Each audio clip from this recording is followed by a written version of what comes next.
అందరికీ నమస్కారం. నా పేరు డాక్టర్ సయ్యద్ అహ్మద్. నేను రైల్వే కోర్టులో కాంగ్రెస్ పార్టీ మండల ప్రెసిడెంట్గా వర్క్ చేస్తున్నాను.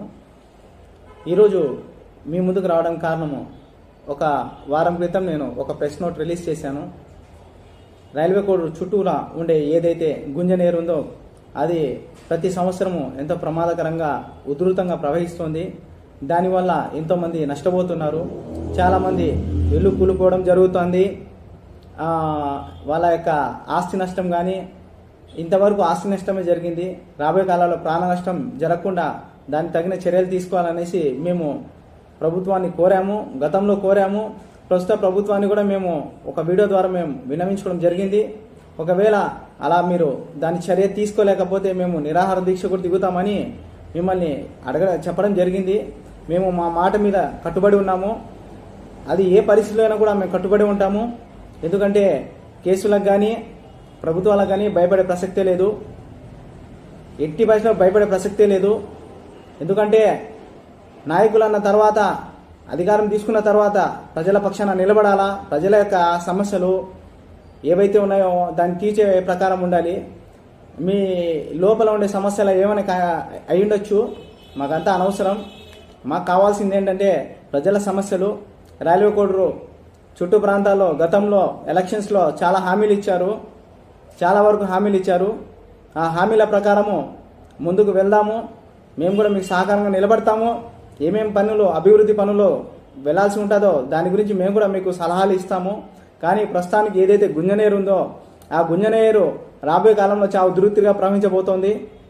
ఎందుకంటే అక్కడ ఏదైతే ప్రవాహం ఉందో ఆ మట్టి కొట్టుకు రావడం వల్ల కానీ, అక్కడ ఉండేది గత ప్రవాహాల్లో కానీ చాలా నష్టం, మట్టి అనేది అస్తవ్యస్తంగా రావడం జరిగింది. ఆ యొక్క అస్తవ్యస్త పరిస్థితి వల్ల ఇప్పుడైతే నీరు ప్రవహిస్తుందో అది సవ్యంగా ప్రవహించే ప్రసక్తి లేదు. కాబట్టి ప్రస్తుతం ఆ ప్రవాహం ఎటు వెళ్ళాలి, దాన్ని సక్రమంగా ప్రవహించే పద్ధతి వెళ్ళిన తర్వాత ఆ ముందస్తుగా ఏదైతే ప్రొటెక్షన్ వాళ్ళ పని ఆల్రెడీ 35 కోట్లతో శాంక్షన్ అని చెప్పారు. నా దగ్గరకు ఒక లెటర్ కూడా వచ్చేస్తుంది. దానిలో వాళ్ళు కాంట్రాక్టర్కి, వాళ్ళు ఏదైతే ఇరిగేషన్ డిపార్ట్మెంట్ కాంట్రాక్టర్లకు చెప్పినట్టు మీరు వర్క్ బాగా డిలే చేస్తున్నారు, 3 ఏళ్ళ నుండి మీరు డబ్బులన్నీ శాంక్షన్ చేసుకున్నారు, 30 కోట్లు శాంక్షన్ చేసినాము, మీకు మీ పైన మేము తగిన చర్యలు తీసుకుంటామనేసి ఎవరైతే కాంట్రాక్టర్ తీసుకున్నారో ఆ కాంట్రాక్టర్కు వీళ్ళు మన యొక్క ఇరిగేషన్ డిపార్ట్మెంట్ వాళ్ళు లెటర్లు ఇచ్చుకుంటున్నారు. ప్రజా సమస్యలు, ప్రజా సొమ్ములు ఇచ్చుకొని మన లెటర్లు ఇచ్చుకోవడము, మళ్ళీ ప్రజలు దానికి వచ్చి ఆ నష్టం భరించడం అనేది ఎంతవరకు సమంజసం మేము అడుగుతున్నాము. ఈ దశగా నేను ఇంకో మాట కూడా చెప్పాను. ఒకవేళ 22 తేదీ వరకు మీరు దిగి రాకపోతే 22 నుండి 30 మధ్యలో నేను ఏ రోజైనా నిరాహార దీక్ష దిగుతానని చెప్పాను. కేసులకు భయపడేదైతే లేదు, ఖచ్చితంగా దిగుతాము. నిరాహార దీక్ష చేస్తాం ఖచ్చితంగా. ఏమైతే మహాయితే ఏం చేస్తారు, కేసులు వేస్తారా, ఏం పర్లేదు, ఇబ్బందే లేదు. మేము ముందే ఇంటిమేషన్ ఇచ్చాం మీకు.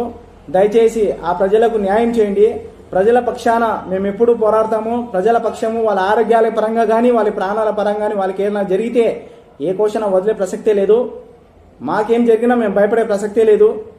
మిమ్మల్ని ఒకటే కోరుతున్నాము, దయచేసి ఈ యొక్క నర్సరాంపేట మరి యొక్క శాంతినగర్ మధ్యలో పారుతున్న ఏర్ ఏదైతే ఉందో నేషనల్ హైవే, మనకుండే ఏకైక national highway Chennai national highway. మంగంపేటలో అన్ని యాక్షన్ జరుగుతున్నా కూడా గతం నుండి ఎన్ని యాక్షన్ హైవే శాంక్షన్ అయింది, 3,000 కోట్ల శాంక్షన్ అయింది అన్నారు. ఆ 3,000 కోట్ల శాంక్షన్ అయినా ఆ రోడ్డు వచ్చిందో లేదో కానీ ఆ మధ్యలో ఎంతో మంది ప్రాణాలు కోల్పోయారు. ఆ ప్రాణాలకు పోయిన మనలాంటి ఎవరు రాజకీయ నాయకులు అయితే ఎవరు చనిపోలా, ఆఫీసర్స్ ఎవరు చనిపోలా. ఎవరైతే కూలీ సాలి చేసుకున్న ప్రజలైతే వాళ్ళు రోజు వాళ్ళ కుటుంబాలు రోడ్డున పడుతున్నాయి. ప్రభుత్వాలు వచ్చినాయి, నాయకులు వస్తున్నారు, వాళ్ళకు మంచి మంచి బండ్లు ఇస్తున్నారు, ఎస్కాట్ ఇస్తున్నారు. వాళ్ళు బండ్ల నుండి పెద్ద పెద్ద వెహికల్స్ కు మారుతున్నారు, పెద్ద పెద్ద పదవులు మారుతున్నారు. వాళ్ళ జీవితాలు అయితే మారట్లేదు. ఒక మనిషి జీవితం పోతే ఆ కుటుంబం ఎంత అస్తవ్యస్త అవుతుంది అనేది గ్రహించలేకపోతున్నారు. మొన్న రీసెంట్గా 4 రోజుల క్రితం ఒక నెల క్రితము, నెల కూడా అయిండదు, 2 వ్యక్తులు అదే వైకోట దగ్గర స్పీడ్ బ్రేకర్ వల్ల అసలు తన తప్పు లేదు, తన ప్రాణాలు కోల్పోవాల్సిన పరిస్థితి.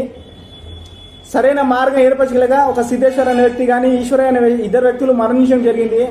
ఆ తర్వాత చాలా యాక్షన్ జరుగుతూనే ఉన్నాయి. ఇలాంటి సమస్యల మీద దృష్టి పెట్టకుండా మనం ఎంతసేపు చనిపోయిన వాళ్ళకు పరామర్శించుకుంటామా, ఇంకోటి చేసుకుంటామా అనేది సమంజసం కాదు. నా మీద మీరు అలిగి, నేను ఎవరిని ఉద్దేశించి చెప్పట్లేదు. ఎవరైతే జనాలు బతికున్నారో వారికి మనము రాబోయే తరాలకు ఏమి చేయాలి, రైల్వే ప్రాంతాల అభివృద్ధికి ఏం చేయాలని మాత్రమే దృష్టి పెడితే అందరికీ బాగుంటుంది. ఎందుకంటే మేము ముందే కోరినాము, పరామర్శించే ప్రభుత్వాల కంటే కూడా పనిచేసే ప్రభుత్వాలపైనే ప్రజలు మొగ్గు చూపుతారు. కాబట్టి ప్రతి ఒక్కరు కూడా నాయకులు అనే వాళ్ళు ఆ దృష్టిగా పనిచేయడం ఒక సమంజసంగా ఉంటుంది. ఎందుకంటే మనము ప్రజలకు ఒక నమ్మకం కల్పించి తీసుకొచ్చాము. మేము మీ భరోసాగా ఉంటాము, మీ ప్రాణాలకు అడ్డుగా ఉంటాము, మీ ప్రాణాలు మేము కాపాడుతాము, మీ జీవితాలు రక్షిస్తాము, మీ బతుకుల్ని మేము మారుస్తామనేది నాయకులను మేము చెప్పి వస్తాము, వాగ్దానాలు చేసి వస్తాము.